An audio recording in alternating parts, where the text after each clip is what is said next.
Good afternoon, or good morning. Maybe it's good evening. For some of you, it's good night. Wait. That doesn't mean go to sleep. We've got a lot of store for you, but I just heard from our friends in Vietnam, and they set their alarm, because it's the middle of the night, to be a part of this Leading Through Crisis Summit. Now, why is that? Why are you tuning in? Why is the world tuning in?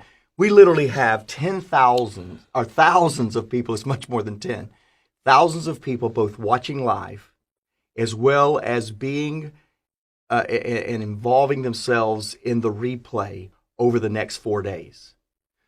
We've been working on this for the last several days, and the whole time that my team, we've been working on this, we've had you, our thoughts, our prayers have been on you around the globe. My name is Mark Cole. I've been the CEO and president of John Maxwell's organization for the last 10 years, both his profit and nonprofit. And as we've prepared to have a response for this time, we've realized a couple of things. One, we've realized our responsibility to be prayerful, to be mindful, to be concerned and considerate of the people and the lives that have been disrupted because of the coronavirus. We've also realized that our responsibility, John's responsibility, is to give a leadership response. In fact, on John's phone, I started to have you bring this, John, but on the back of John's phone, he has a picture of a salt shaker and a picture of a light bulb. And he has this one statement that says, "Be these." You see, our brand, John's Life, is about making the world brighter, being a light, and making the world better, being salt. Our goal, if you distill it all the way down, our goal in these next 4 days is to be salt and light for you, to make your world just a little brighter, to make your world just a little better, to give you an understanding of how leaders respond in and through difficult times. Now, I've worked alongside you, John, for 20 years. I was with you for the U.S. on September the 11th, 2001. Many of you will remember that. It was a crisis that, yes, impacted the United States, and to be honest with you, impacted the world. John, I was working alongside you then. I was also around John on his team in 2007 and 2008 when the world experienced a global financial crisis. And I've got to tell you that what I have seen from you, John, is during times of crisis, better leadership, brighter leadership, salt and light leadership. And that's what we extend to you today. I have an incredible team, John. We have an incredible team of brilliant people that has made today possible for you to live stream on Facebook, for you to watch on John's website, johnmaxwell.com, and for you to have an opportunity to watch through YouTube and through LinkedIn. We've been working hard so that this guy right here that has led through crisis, not just in crisis, but led through and challenged others to lead through. So get a pen, get a piece of paper, join us for the next 60 to 90 minutes. Be back here same time, same place tomorrow at noon, Tuesday at noon, and then Wednesday, John and I are going to do an open forum question and answer, all because we want to help this world lead brighter and lead better. I know if you were in studio with us today, and you're not because, John, we're social distancing, but if you were in here today, I know that you would help me welcome a guy that for 73 years has been preparing for moments like this to show that leadership still can have a voice louder than the noise. John, thank you so much for helping us today. Oh, thank you, Mark. And I'm so honored to be with you and excited about our time together, not only today, but over the next few days also. And when I talk about leading through a crisis, I really want to talk about this title for a moment because it's highly possible that you're sitting there and you're saying, wait a minute, I'm not a leader. In fact, John, I wish you would just talk about how to get through a crisis because that's where I am. I'm not leading anybody. I just want to get myself through this crisis. Well, the next 2 days, not today, but the next 2 days, I will be talking about how to take adversity and make it an advantage in your life because you see, there is opportunity in every difficulty. So the next 2 days, I'm going to really be talking about not only how to get through a crisis, but I'm going to talk to you about how to get better in a crisis. But today, because my life is leadership, and because I'm talking literally to tens and tens and tens of thousands of leaders today, I want to help you. And by the way, you say, well, I'm not a leader. Yes, you are. How do I define leadership? Leadership is influence, nothing more, nothing less. You have to understand that if you have any influence with anybody, if you're a parent, you're a leader. If you're a neighbor, you're a leader. Anybody that has influence with others, they have some leadership within them. So this is for all of us. I know we're going to get a lot of benefit out of it, but I'm known for leadership. In fact, I'm known for a statement: everything rises and falls on leadership. That's true. But let me talk to you about a crisis, because everything rises and falls on leadership. In a crisis, if you're a bad leader, if I'm a bad leadership, the fall in a crisis is much faster. It exaggerates in a negative way, because crisis has a tendency to exaggerate everything, positive or negative. And so in a crisis, if I don't lead well, instead of me just slowly taking my team down, I can fall pretty fast with them. Now, if you're a good leader during a crisis, it's not that same extreme in a positive way. Bad leadership, the fall is fast. In good leadership, the fall sometimes, or the rise is sometimes not much of a rise. Sometimes in a crisis, a leader's just holding everything steady. We're not growing, we're not getting better, but we're just holding steady, knowing that this too shall pass. But everything rises and falls on leadership. And the main difference between good and bad leaders is most easily observed during a crisis. A crisis shows leaders up. A leader is supposed to show up in a crisis, but what happens is the crisis shows the leader up.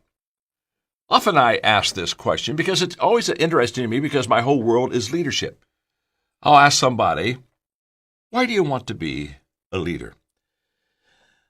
Well, they'll give me all kinds of answers, but for this lesson today, I just want you to know that a crisis brings the best out of me. I can tell you that when difficulties arise, I want to lead.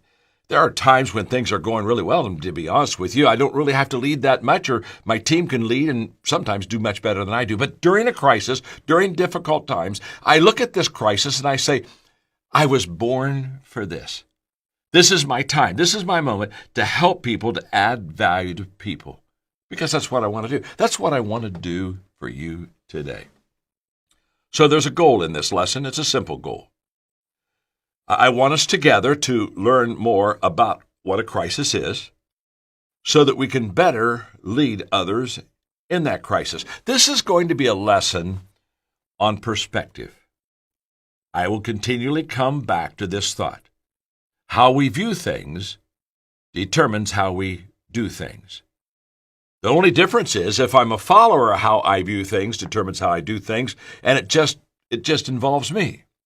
But as a leader, if how I view things is how I do things, it not only involves me, but it involves so many people. In fact, I'm very aware that while I'm talking to you now in countries all around the world, that there are tens and tens of thousands of people with me, and that what I say, what I share is going to have an impact, hopefully a very helpful, positive impact. So let's get started. How do you and I become a good leader in a bad, difficult crisis? Well, let me give you some very simple thoughts quickly, and then I'm going to dive a little bit deeper. Number one, if you want to be a good leader and help people through a crisis, your number one priority is to put the people first. Now, this is easy because the number one priority always for a leader, good times, bad times, is to put the people first. In this case, with the coronavirus, it's the safety of the people. But what leaders know is that when they take on the mantle of leadership, it's all about the people. It's not about me. I gave up my rights to put me first when I became a leader. It's all about you. And it's all about how can I help you, serve you, lift you, love you. You know, Mark, in the introduction, talked about how our prayers are with people that have already been infected with the virus. And this is a very difficult time. And in everything that I say today, I do not want to minimize the crisis that we are in. We are in a world crisis. But I also do not want to minimize the role that leadership has in a crisis, which is to help people get through it. And not only get through it, but to become better because of it. But if you're leading people in a crisis, the first priority is all about the people. Always has been, always will be. But if you're not in a crisis, I got good news for you. Your first priority is still people first. It's all about them. Now that we have that settled, and by the way, so many times leadership puts themselves before others in a crisis, and that crisis just begins to multiply in the lives of so many people. That's always wrong. It's always wrong. The second thing we need to do is to be a good leader during a crisis is to educate ourselves. In other words, know what the issue really is. Now, there's a lot of uncertainties about the coronavirus, but I'm talking about knowing and educating and getting our best mind around what this issue really is. And by the way, if you're going to educate yourself, okay, my name's John, I'm your friend. I wouldn't really go to the media. I'm not trying to be nasty, but the media has other agendas. Politicians have other agendas, and if you really want to educate yourself, I would go to the World Health Organization, WHO. The World Health Organization gives you a daily situation report that you can depend upon its accuracy. It doesn't have other agendas. Or the Center for Disease Control, CDC, they have a website. So I would encourage you to get it educated and know what you're dealing with as a leader. I would go to those stories, okay, and to those sources. So let me just say a few encouraging things. First of all, we know what this virus is. You know, when AIDS came out in 1981, it took 2 years to really identify the virus, HIV, that was causing the disease. It took 2 years. With COVID-19, literally on December 31st, the issue was reported in China, and by January the 7th, the virus had already been identified. I just want to encourage you that there have been much more uncertain times of just even knowing what the virus is, much more uncertain times than what we're going through right now with the coronavirus. Number two, we know how to detect the virus. In fact, since January the 13th, we've literally had tests available that can detect the virus. This is a plus. That's essential. Number three, many of the cases that there are no symptoms or there are mild symptoms. Every time we hear that, we all rejoice over that. Number four, relatively few cases occur to people under 20. And number five, the mortality rate under 40 is quite small. Number six, the virus can be wiped clean. And number seven, science is on it globally. Back in 2003, during the SARS epidemic, it took over a year for us to get less information upon SARS epidemic than it did for us to get on the coronavirus. So there are some good things happening. That also there's already some vaccine prototypes. So I just want you to know that we need to as leaders to have a healthy knowledge of what we're dealing with. So, people first, educate yourself. Number three, be flexible. A crisis has a lot of uncertainty and it has a lot of change. I wrote a book about a year and a half ago called Leadership. And the whole theme of that book is how to be adaptable, adjustable, flexible, so that as you're moving your people and leading your people, when plan A isn't working, you can go to plan B. And sometimes in a crisis, to be honest with you, you've got to have a plan C or even a plan D. But flexibility is very important for leaders to be able to lead people through the landmines of that crisis. Number four, leverage your team. In other words, utilize your team. Bring your team together because as they come together, you've got one vision, one mission, but you do have different perspectives. It's just this simple. All of us is not as smart, or all of us is smarter than one of us. So if I'm just doing this by myself, I'm not going to get what I need. I need my team around me to give me those different perspectives. Kim Blanchard's the one, by the way, that said all of us are smarter than just one of us. Number 5, communicate judiciously more than continually. Now, judiciously is a huge word. You know me, I'm a communicator. I take complicated things and make them simple. That's really not a Maxwell word, judiciously, but it's the only word I could think of here. Judiciously means use good judgment. In other words, less talking, more thinking. And when you communicate with thinking weight. Good discernment, good judgment. People don't always need more communication, but they do need wise communication. Number 6, be authentic. Authenticity is what people want in leadership. They want that even more than perfection. They don't want a perfect leader, but they do want an authentic leader. And for over 50 years, when Mark was introducing me, and I'm 73, I've been doing this leadership game a long time. And I think that my greatest asset to people is authenticity. I've been around a long time. People love me. People believe me. People trust me. I spent a long time earning that trust. And so when I say be authentic in your leadership or my leadership, what am I saying? I'm saying things like this. Always tell the truth. Put the people first. Stay close to the people. Let them visually be with you as possible. I know social distancing. I got it. I also want you to know authenticity means that uncertainty is okay. You don't have to have all the answers. In fact, no leader has all the answers. In fact, I don't know if there's anything more disgusting than a leader that's pretending to have answers during difficult times, uncertain times. Do the right thing. That's an authentic leader. Keep your head above the crowd. You want to be in the crowd, but you want to be above the crowd. If your head's not above the crowd, you're not seeing the big picture. You're just seeing the crowd. And when you see the crowd, that's not the direction you want to go. And encourage others by example. These are just authentic moves, actions that we can have that attract people to us. And then I would just say one other thing, and that is manage yourself. Manage yourself. People ask me sometimes, they say, John, what's your most difficult leadership challenge? My most difficult leadership challenge is leading me. It's easy to tell you what to do. It's easy to speak to a few 100,000 people today.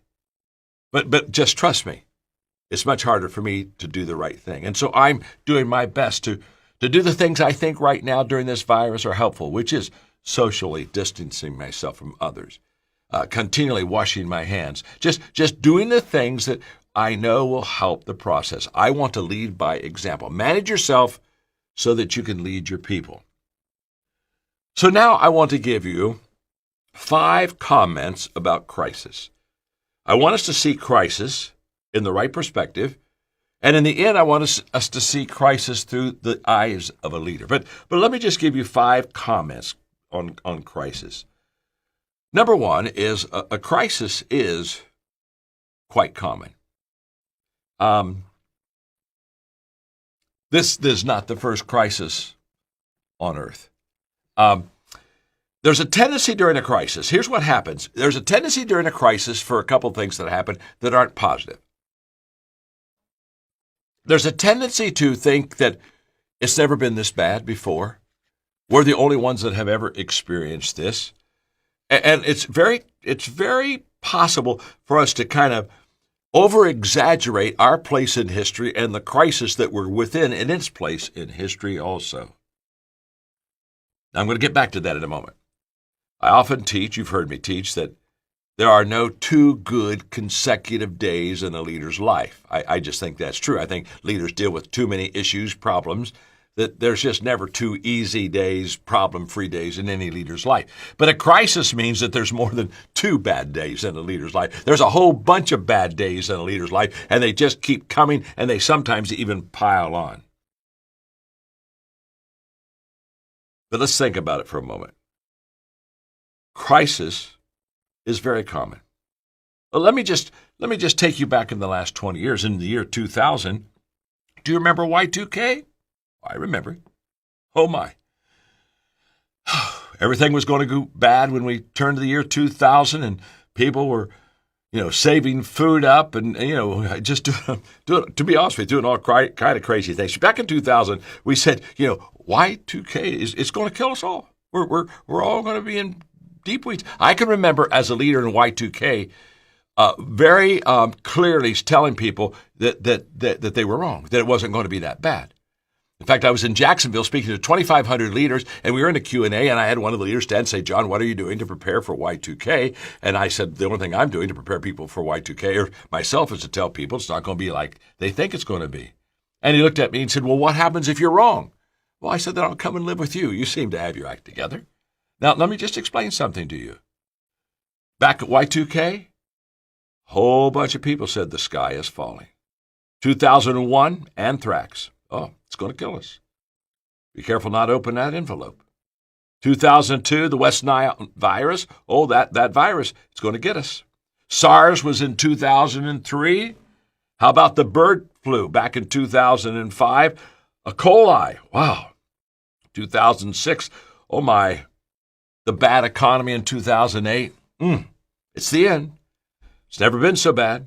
2009, it was the swine flu. How about BP oil back in 2010? Okay, we're in trouble there. And then remember the Mayan calendar is talking about the end times? That was in 2012. How about 2013 when North Korea is going to kill us all? The Ebola virus was back in 2014. We had the Disney measles in 2015. And if it wasn't the Disney measles, it was going to be ISIS. I remember being in some very serious conversations about ISIS and this incredible terrorist crisis that we had. 2016, it was the Zika virus, and now 2020, it's the coronavirus. And I'm just telling you that I'm not trying to minimize this virus at all. Listen to me. My name is John. I'm your friend. I'm not trying to make fun of any crisis. I'm not trying to make light of any virus. Just look at me for a moment. When people are in a crisis, their tendency is to think that it's never been this bad before. And I just want you to know, it's been this bad before. Do you want to live in 1918, 19 and 20? When the flu was killing at one time 1 million people a week? I'm not trying to minimize what we're going through. It's very serious. I take it very serious. I pray every day for this crisis to be over. I'm not at all trying to minimize it, but I am saying to you that when you're in a crisis, the tendency is it's kind of like minor surgery, major surgery. Minor surgeries when it's on you, and major surgeries when it's on me. That's the way it is with a crisis.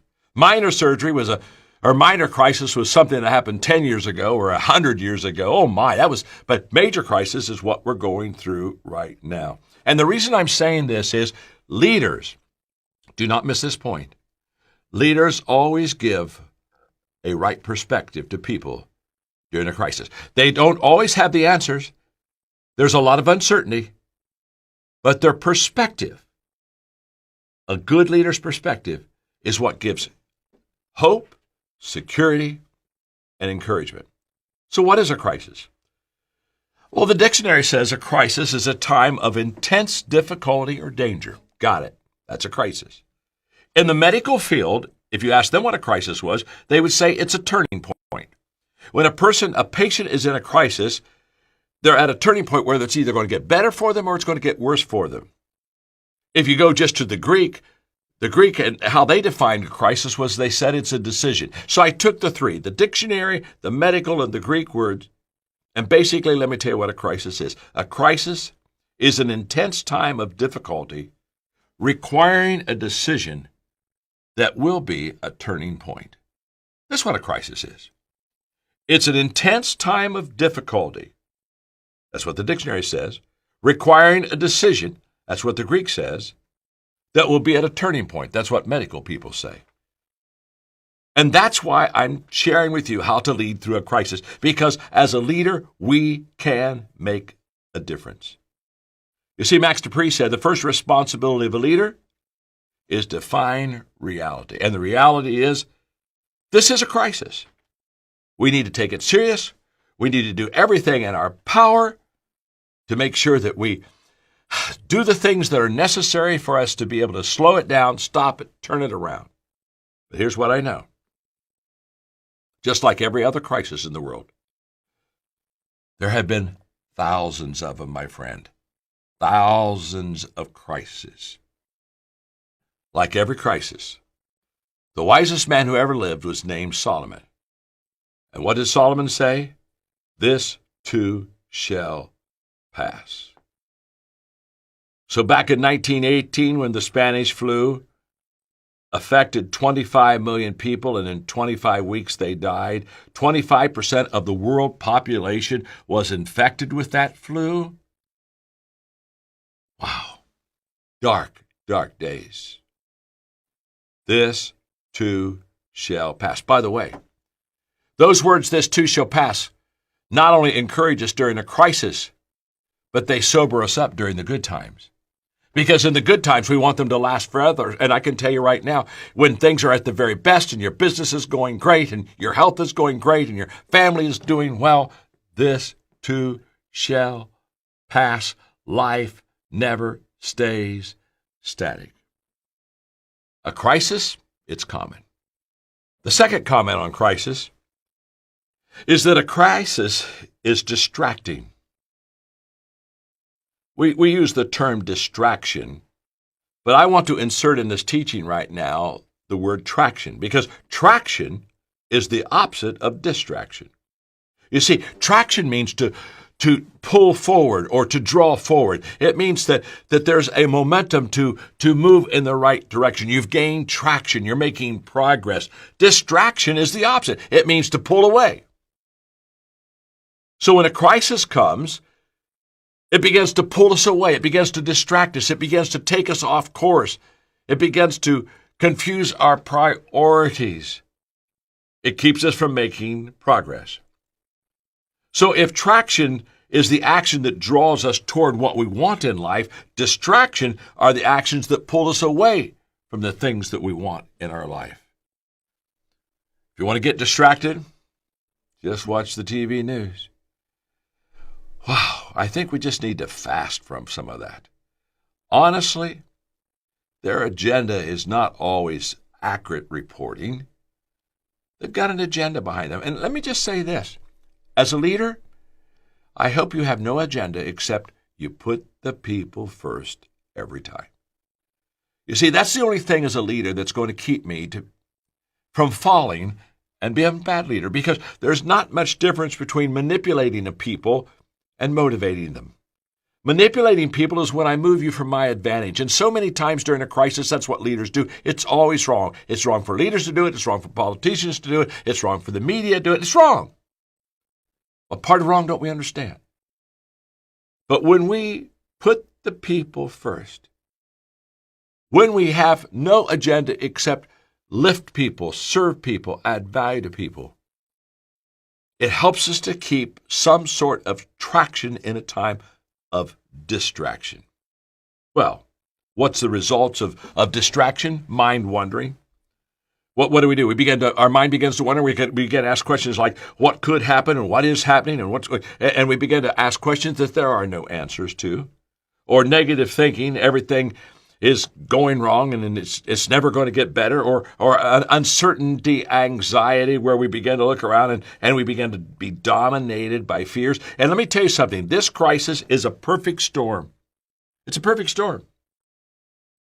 It's a perfect storm for distraction, and fear is spreading faster than the virus.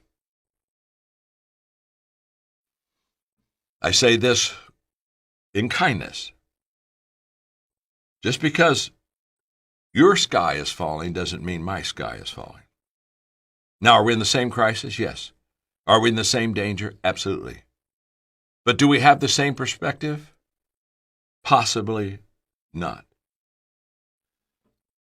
I mean, my life has gone to pieces as far as my agenda and my priorities. I write, I speak, for April, May, I was traveling around the world speaking.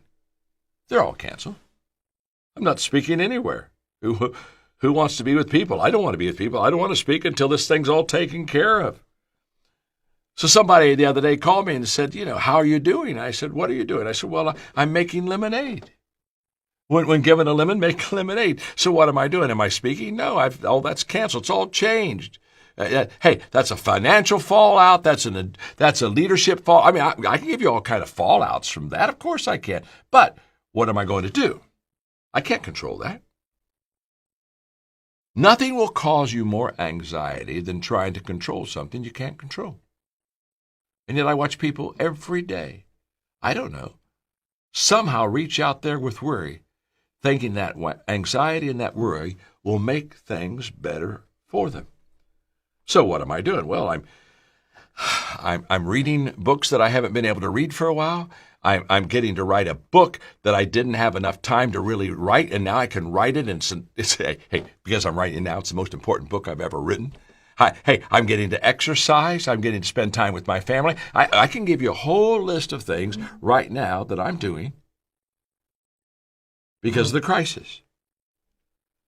So what do leaders do? Don't miss this point. Leaders help people get traction during distraction. And the first step of getting traction is getting rid of negative emotions. Wow. I'm going to read you something now. C.S. Lewis, many of you know that name, a brilliant apologetic, a brilliant mind, a tremendous educator, a writer whose writings today are still powerfully affected. I'm going to read you something that C.S. Lewis wrote 72 years ago, 1948. And it's going to ring with amazing relevance. The only thing I'd like you to do, if you don't mind, is he was talking about the atomic bomb back there because that was what people were greatly concerned about then. They had entered into the atomic bomb age. So the only thing I guess I'm asking you to do is substitute, if you want to, the atomic bomb with the coronavirus. Let me read. Just hang on. It's worth it. Mentally stay with me. In one way, we think a great deal too much of the atomic bomb. How are we going to live in an atomic age? I'm tempted to reply, why? As you would have lived in the 16th century, when the plague visited London almost every year, or as you would have lived in a Viking age, when raiders from Scandinavia might land and cut your throat any night, or indeed, as you're already living in the age of cancer, syphilis, paralysis, age of air raids, railway accidents, motor accidents, atomic bombs. In other words, do not let us begin by exaggerating the novelty of our situation. Believe me, dear sir or madam, you and all whom you love were already sentenced to death before the atomic bomb was invented, and quite a high percentage of us were going to die in unpleasant ways. We had indeed one very great advantage over our ancestors, anesthetics. It is perfectly ridiculous to go about whimpering and drawing long faces because the scientists have added one more chance of a painful or premature death to a world that is already bristled with such chances and in which death itself has no chance at all but certainty. This is the first point to be made. And the first action to be taken is to pull ourselves together. If we are going to be destroyed by an atomic bomb, let that bomb, when it comes, find us doing sensible and human things. Praying, working, teaching, reading, listening to music, bathing the children, playing tennis, chatting to our friends over a pint and a game of darts. He was from England. Not huddled together like frightened sheep and thinking about bombs. They may break our bodies, but they need not dominate our minds, and that's huge. They may break our bodies, but they need not dominate our minds. In fact, if you're with somebody right now, I don't know, you may be in a family, with a couple, I hope you're socially distancing, you're not with a lot of people, but if you're with somebody, just look at somebody right now and say, fear will not dominate me. I got a choice here. And if you're not with anybody, say it to yourself, say it out loud, fear will not dominate me. The third comment on crisis. A crisis reveals what is inside of us. You see, sometimes I hear people say, well, they were made in a crisis. Crises don't make us. Crises reveal us. When a crisis comes, whatever is on the inside is what will come out. When you squeeze an orange, guess what you get? Orange juice. When you squeeze a lemon, guess what you get? You get lemon juice. When a human being gets squeezed, what's inside, positive or negative, will come out. You see, choices make us, crises reveal us. And I want us to really understand this because we have control over our choices. We don't have control over our conditions. And if you're in a leadership role, I just want you to know you can't moan and lead at the same time. So figure it out. If you're going to lead, you and I have to be able to give people hope, and moaning doesn't give people hope. I don't know, perhaps you heard this kind of amusing about the woman who whined and basically she said, the whole world is against me. And, her friend came up and said, I got good news for you. The whole world isn't against you. And she kind of looked at her like surprised. She said, the whole world doesn't know you. Just, can you relax? I had an interesting conversation 3 years ago with a man named John Hope Bryant. Once in a while, I hope you have a conversation with people that when you finish that conversation, you walk away and you just say, I'm going to be a better person because of that. Now, John Hope Bryant wrote a book called Love Leadership. So I'm going to read from him like I did C.S. Lewis a moment ago for perspective. Now listen and just hang with me here for a moment. Most people find strength in things that are outside of them. Now that's a problem. If I find my strength from things that are outside of me, I'm going to have a problem. And then he goes on to say money, power, titles, wardrobes, cars. But most of the things that make a leader are on the inside.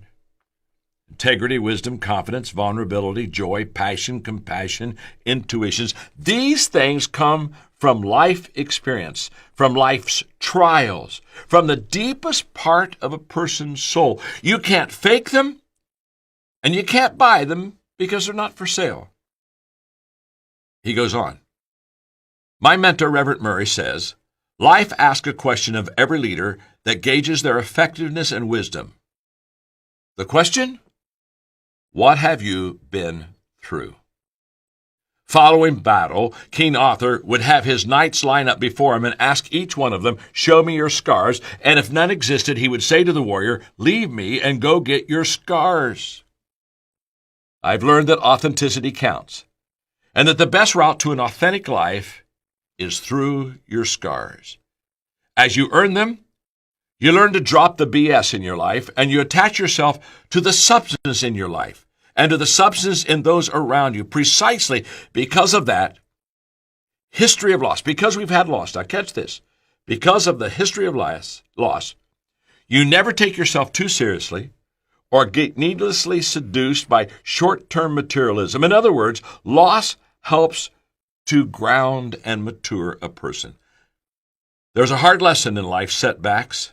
Just as steel is forged through fire, leaders are forged through loss.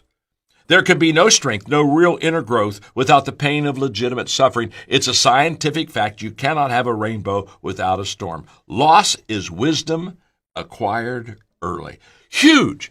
Loss is wisdom acquired early. Where's it acquired? In difficult times, in crisis. Okay, reading just one more paragraph. Wisdom comes from dealing with your mess. All of it. But few people want to do that because it's just too much. Too much work, too much acknowledgement, too much remembering, too much pain.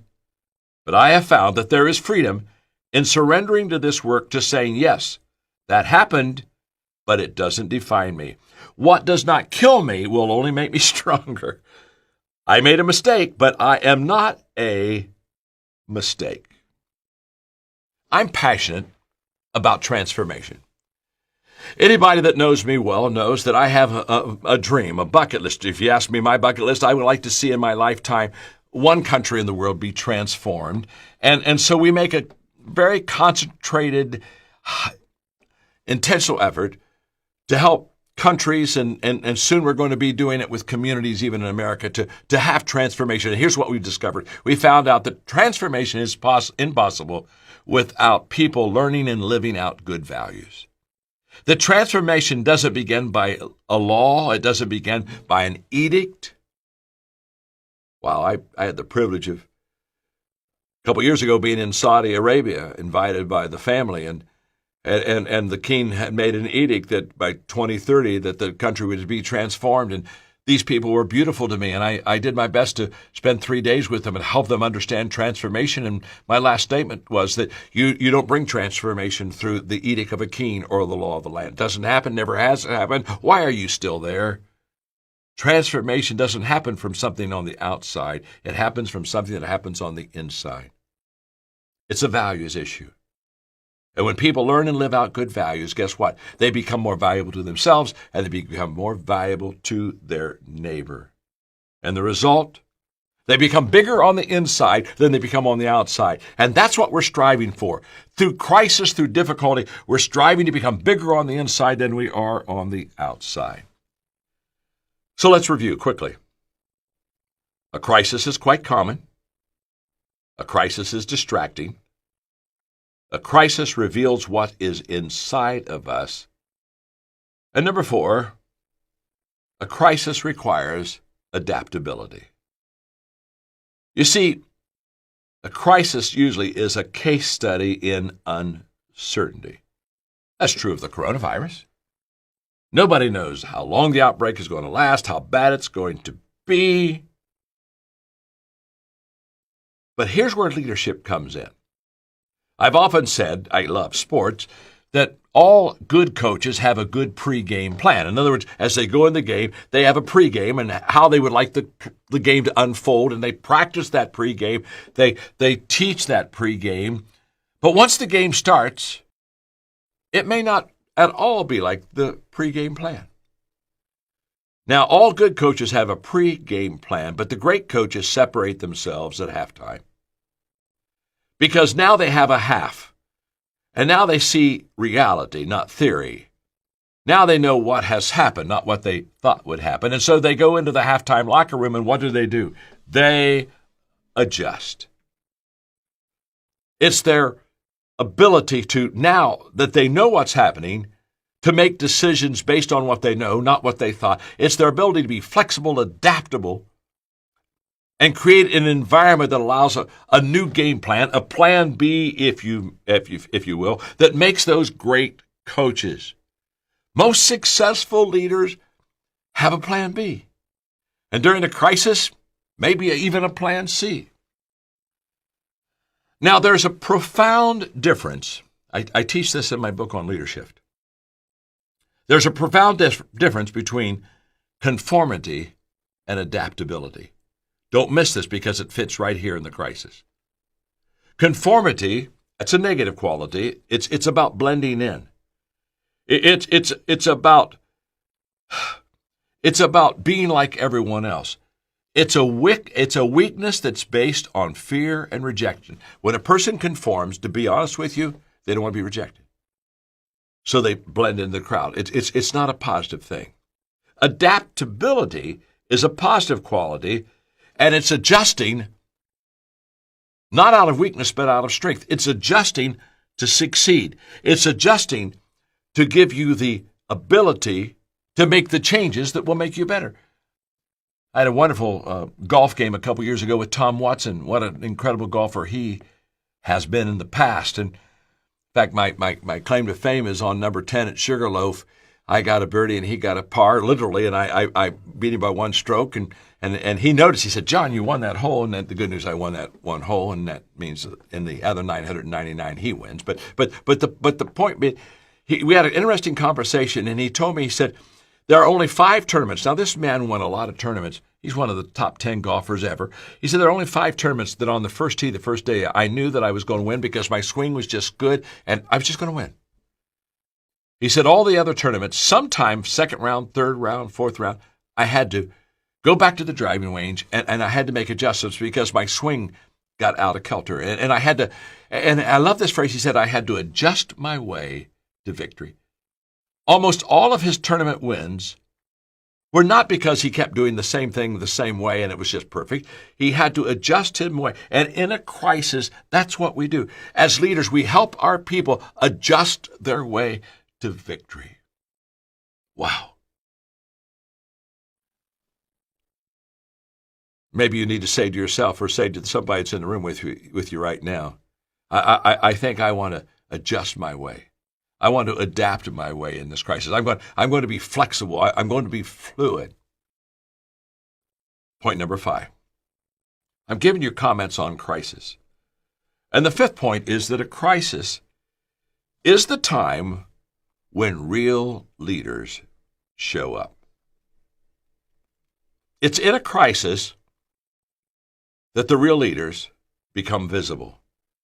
You know, leadership is a visible presence. There is something that gives great security about people when they see their leader and the confidence, the calmness, the assuredness, the hope that that leader has. Recently, I was in Israel, and we were with a man named Elliot, who really has a major influence upon the military in that country.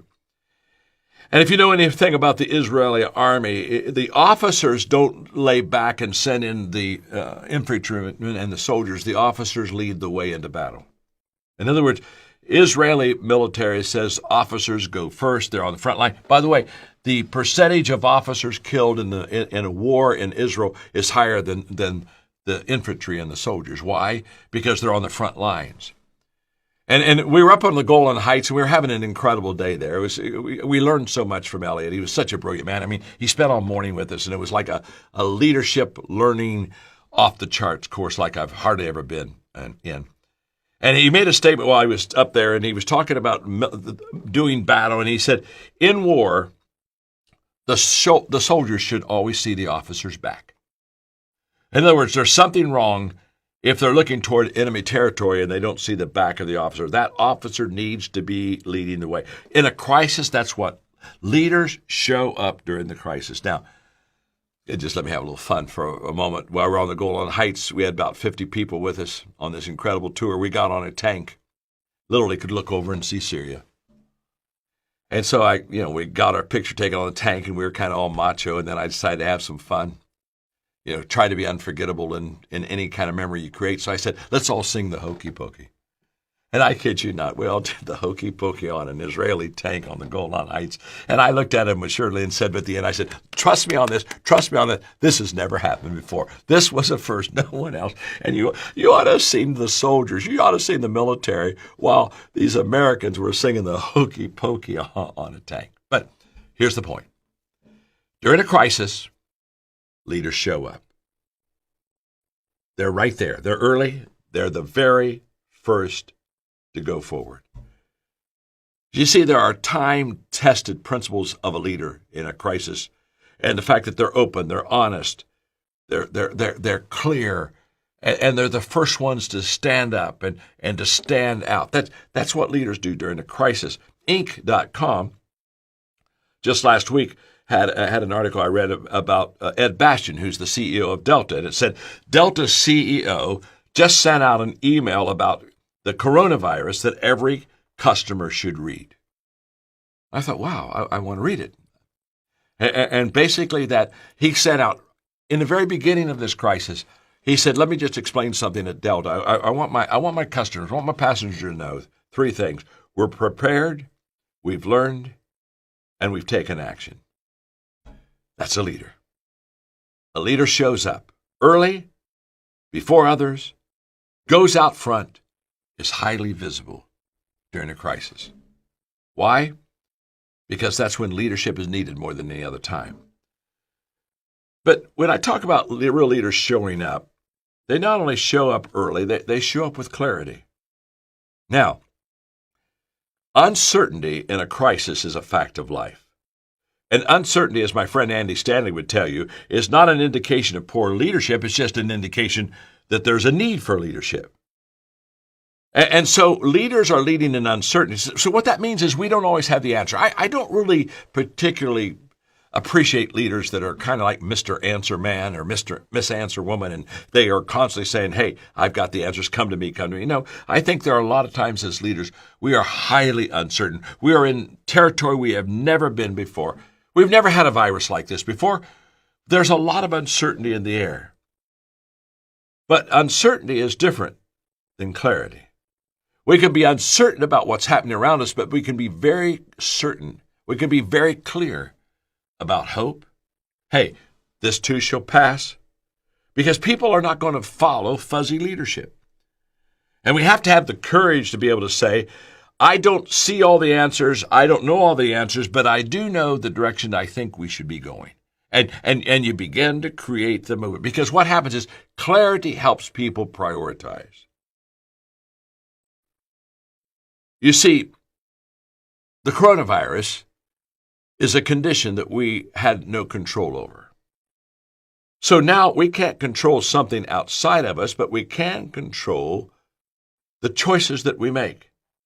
And prioritizing what we should do during uncertain times is one of the most important responsibilities for a leader. I mean, let's just think of Noah for a moment. Just think of Noah. If the ark is sinking, the first animal that Noah's going to go to is the elephant. It's just going to pay off to get the elephant off the boat. They have clarity, they have priority. And then leaders, I'll tell you what else they do. They not only show up early, they not only show up with clarity, but they show up with hope. They show up with hope. Again, I've just come back from Israel, and I had a tremendous learning leadership experience for myself and people that went with me. And I'm going to read what Jonathan Sachs said, because this is very important about leaders having the ability to show hope to other people. Here's what he said. One of the most important distinctions I have learned from Jewish history is the difference between optimism and hope. Optimism is the belief that things will get better. Hope is the faith that together we can make things better. You see, optimism is a passive virtue. Hope is an active virtue. It takes no courage to be an optimist, but it takes a great deal of courage to have hope. I love that. We offer hope, not because we're just positive thinkers. We offer hope because we're willing to do something together. That's why I leaped at this opportunity when the John Maxwell has said, let's get to the John Maxwell team, because to be honest with you, today we're supposed to be in Orlando with 3,000 John Maxwell team coaches. Of course, we're not doing that. So what did? We were handed a lemon. We made lemonade. We said, well, let's go live to our John Maxwell team coaches. And then as we began to think about it, we said, well, why just keep it with John Maxwell team coaches? Why not open it up to everybody? Because we got a lot of friends out there. Tens and tens of thousands of you are watching me right now. And the reason that we're coming together is because this is where leadership shows up. And by the way, Mark Cole, who introduced me, who is an owner in the company and CEO of the whole John Maxwell Enterprises, I was so proud of him because he was in Israel with me when all of this really began to come to a peak.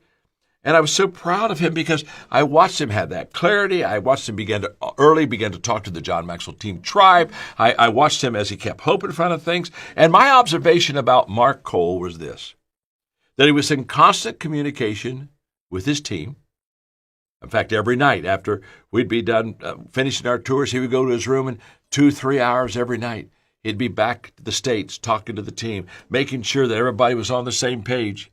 And he also used his team. He delegated. It was huge. He delegated authority wonderfully. It was just amazing what he did. He constantly asked them questions. He got them involved. They took ownership, and he was very deliberate in his thinking. Very deliberate. Now, I've mentored him for 20 years, and I'll take credit for deliberate. Because the last thing people need in a crisis is for the leader to get emotionally caught up in a crisis. That's why I said that leader keeps his or her head above the crowd. You are in the crowd, but you're not of the crowd. Never forget that.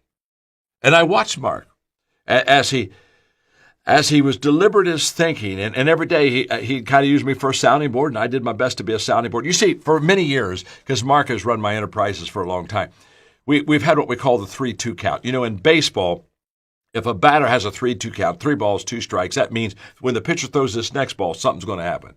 There's going to be a hit. There's going to be an out. There's going to be a strikeout. Something's going to happen. All pitches are important, but that pitch on the 3-2 count is the most important. And so Mark, when he was running the company, because he was close to all of them, he would once in a while say, John, we've got a 3-2 count issue, and he'd pull me in, and we'd talk about it, and then he would make the decision. But I would come in to help him. And this was a 3-2 kind of conversation we had in Israel. We knew that every day was becoming even more important with this crisis. But I watched him, and I watched him do really well with the 3-2 count. I'm so proud of his leadership. Let me just say something that I could add to him that and an experienced leader can add. And this is just, leaders, write this real quick. You see, you and I, when we make decisions, especially during a crisis, we need to make what I call PGE decisions. The P stands for pains. What's the potential huge loss in this situation? The G stands for gains. What's the upside? What's the potential win in this situation? But the letter E is all about experience. And the question for leaders during crisis time is, how much experience do you have leading in a crisis? Because in a crisis, intuition, sensing what to do, timing, sensing when to do it, all that comes in. And all of that is birthed out of practice of leadership in experiences. You see, explaining why you make a decision sometimes is as important as what the decision is, because it's in the why that other people are trained and developed. And I watched Mark, and his thinking, his decisions aligned with his values. You know, Roy Disney, Walt's brother, said, when you know what your values are, it's easy to make decisions. And in the John Maxwell team, I watched Mark do this, because in the John Maxwell team, people are the highest value.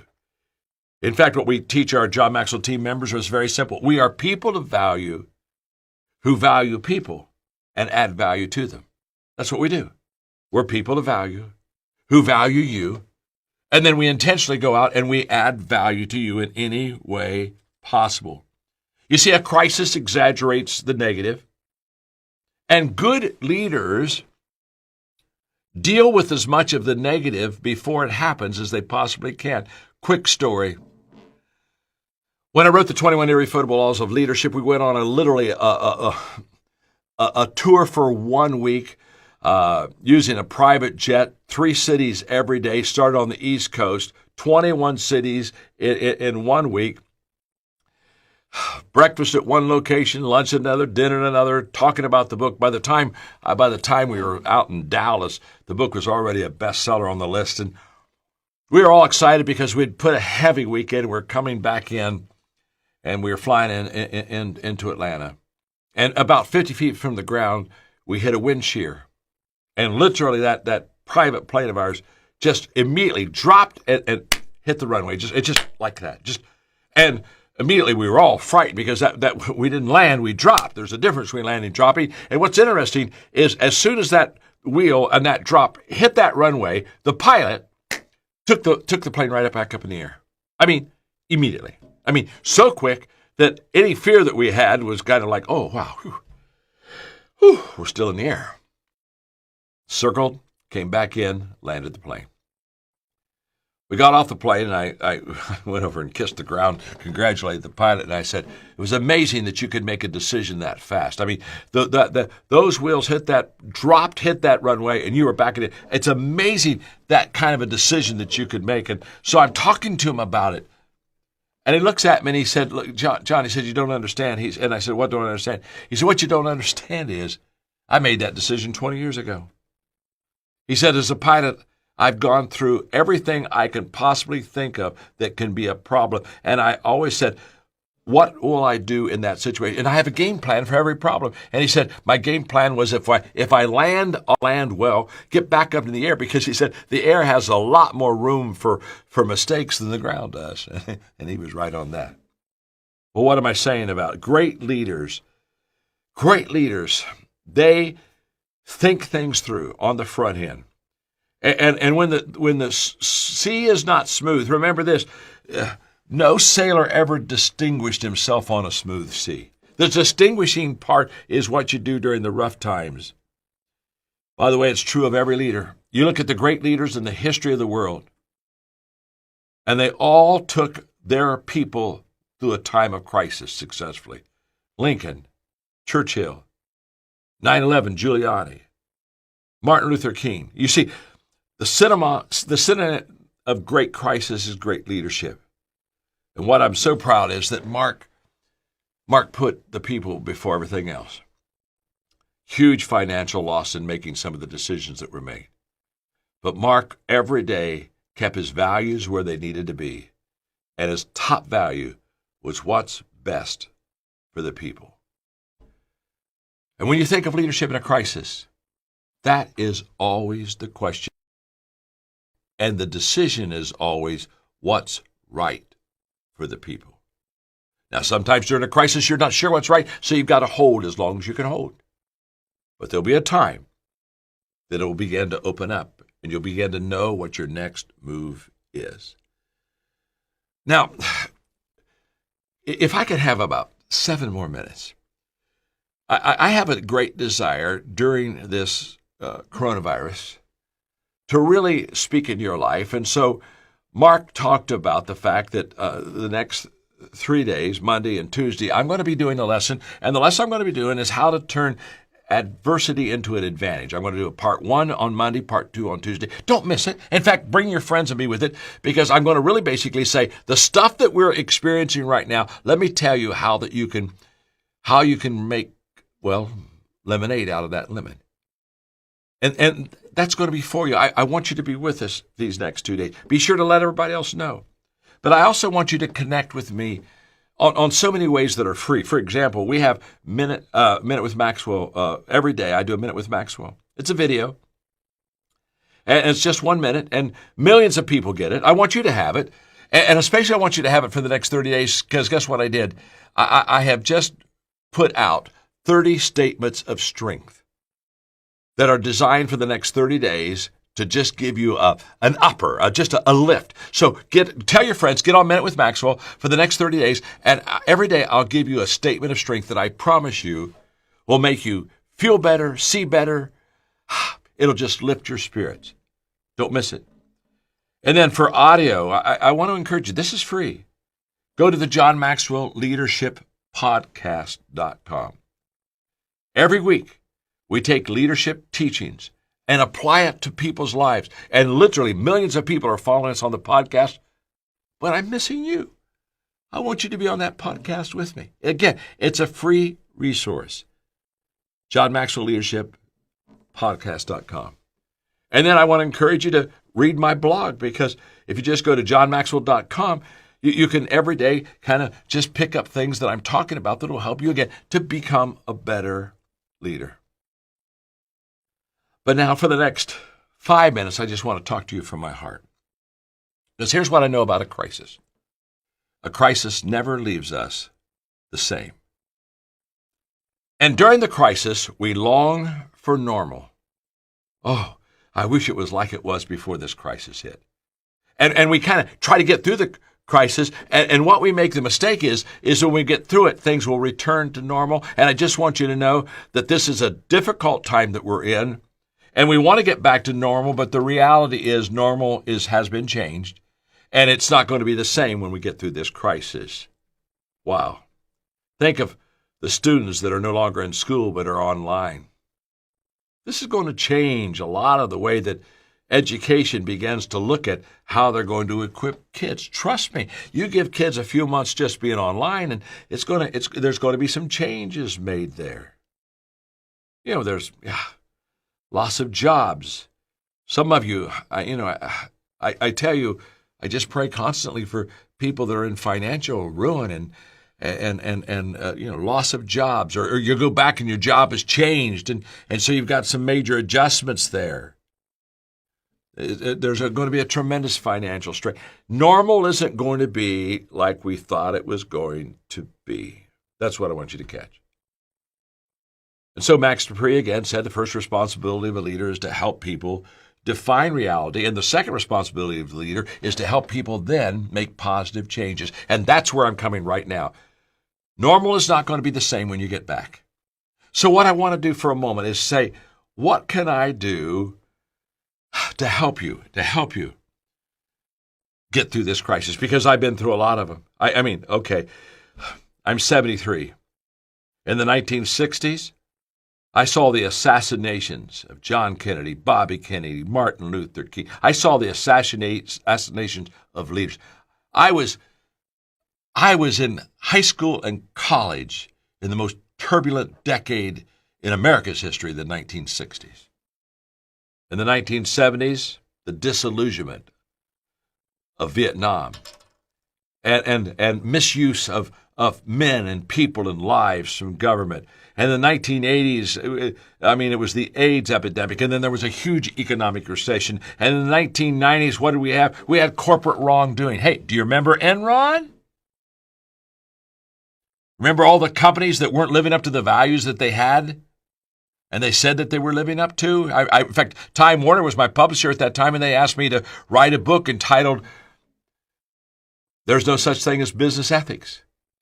And I shared with them there isn't. You either have ethics or you don't. But I lived through the ethics crisis, and then 9/11, of course, that crisis that we all can remember, and now the 2008 recession, now this virus. And what I want you to understand is, I've seen a lot of crisis. I hope to live long enough to see some more, because life is uphill. Life is messy. Always has been. Always will. But when I look at this crisis and I see that things are out of control, what I try to do is try to help people get control of their life. They're out of control around you, but I want you to get control of your life on the inside. And what are some of the positive changes and controls and decisions you can make? Decisions such as personal growth, your willingness to grow yourself, training. You see, the only guarantee that tomorrow is going to get better, the only guarantee is that you and I are growing today. So after the 2008, 9, 10 recession, I began to ask myself, how can I help people get control of their lives? And that's when I started the John Maxwell team. And when I looked at the John Maxwell team, I said to myself, people need three things. They need training. They need good teaching. They need a good faculty, somebody that has experience, that's good at what they do. And they need me to certify them. They need to have somebody come along them and put their arm around them and say, look, what we're doing is going to help this person, and I'm going to lend my influence, my credibility, my legacy to them. And so we started the John Maxwell team. We train basically in 5 areas. We train in leadership, entrepreneurship, coaching, speaking, and sales. We have these 5 incredible lanes with great faculty members. We've got a dream team. And by the way, what sets our faculty apart is they're successful. They aren't theorists. They aren't people that say how it could be done or should be done. They're people that are constantly doing it. And we certified these people. In fact, we've certified 33,000 coaches around the world. And because I give them my name, it gives them credibility. It gives them opportunity. It gives them a lot of authority in their lives. And everywhere. Okay, let me tell you what my joy is. By the way, when I started the John Maxwell team, the biggest question I had was, should I really, give them my name? Because what happens if somebody just screws it up and messes up? And I passed that. I passed that by saying to myself, I would rather add value to people, and every once in a while have someone misuse my name, than withdraw adding value to people and being safe all by myself. So I made a decision. I would lend John Maxwell team members my name. They could be John Maxwell certified. Now, can I tell you what my joy is? Everywhere I travel, around the world, wherever I speak, Wherever I meet leaders, I have John Maxwell team members show up, and they are the joy of my life. And the reason they're the joy of my life is because they're adding value to people. And when I go into countries, they're telling us what the John Maxwell team members are doing, because we are people of value, and we do add value to people. So I have just a few questions I want to ask you now. Ask yourself as I'm going through these questions. Do you want to take adversity and make it an opportunity? Do you want more for yourself and for your family? Do you want a new career, or maybe a way to supplement what you already are doing? And the most important question, do you want to be part of a community? Do you want to be a part of a community that makes a positive difference?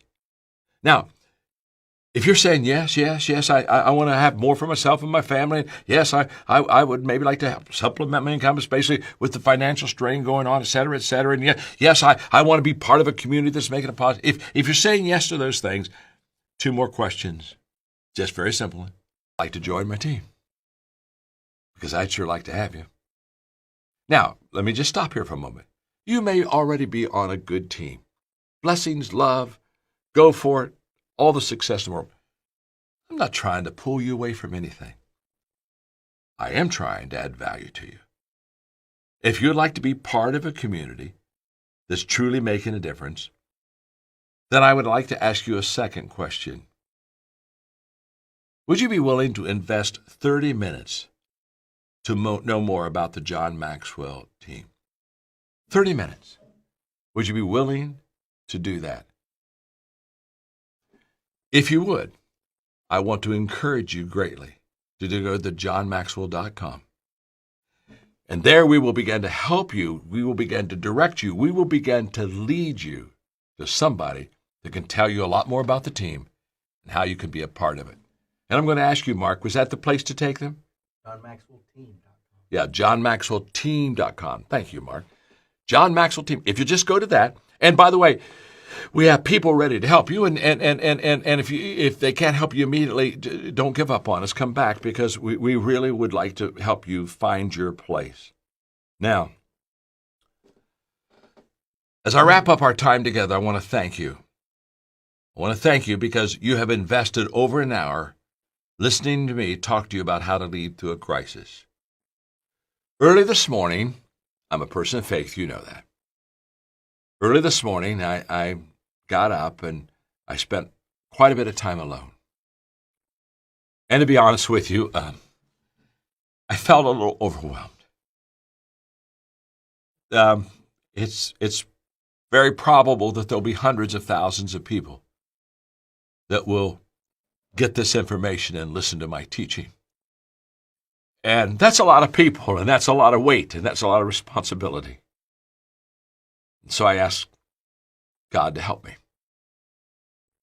And I felt such peace and such confidence that He would help me. But the only reason I prayed that prayer was because it was for you. I really want more for you than perhaps you even want for yourself. Maybe not, but for many, that's true. What I want for you during this time is for you to do more than survive, because we're going to survive. I want you to, this may be too far out a word, this may be too positive, but I'd like you to thrive. What I really mean by that is I would like for you to do well for yourself, for your family, for your community. I would like it to be a time where you're growing and learning, and yes, you're adjusting things. In fact, I told my wife, Margaret, the other day, I said, well, I'm going to get more time to write my book. I'm going to get more time to read some books I haven't been able to read. And then I looked at her and said, I'm also going to get time to clean out my closet. It's 3 years, and I haven't cleaned out my closet yet. Got to go clean out my closet. But what I want is during this time for you to realize that this is a time that you can get better. And that big people get bigger during difficult times. And there's just one more thing I want you to know before I sign off. And that is, my name's John, and I'm your friend. And I love you. I want the best for you. I pray over you. Stay with me for the next couple of days, okay? I'll do my best to help lift the load. God bless.